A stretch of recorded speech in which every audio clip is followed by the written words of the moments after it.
Welcome back to Harry's Tech Channel, everyone, and today we have some new pictures and information on the S21 series. Now here we have some pictures from Ice Universe, which he tweeted some time ago, and you can see there are metal case holders of all the different phones. Now this just gives you a general size of the phones, and also means that they will also be coming with those camera bumps which you saw in the renders.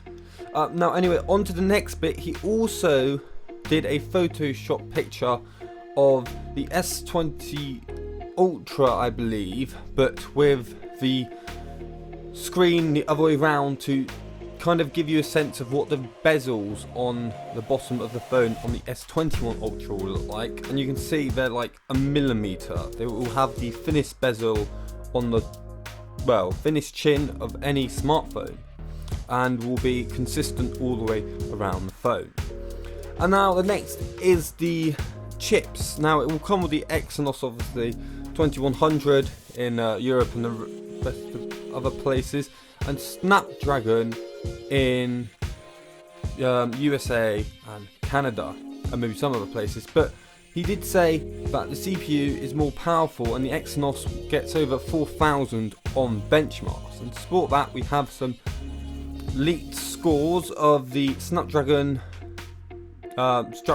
number 2 leak, getting 3,512 on multi-core and 1,105 on single core, with the Exynos 2100 getting an amazing 1,323 on single core and 4,215 on multi-core.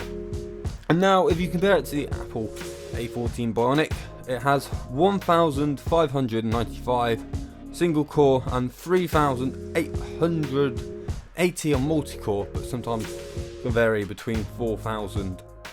So actually the Exynos is looking to be more powerful than the A14 in the Snapdragon. But anyway, that does it for this clip, guys. If you did like it, leave a like, subscribe, and I'll see you in the next one.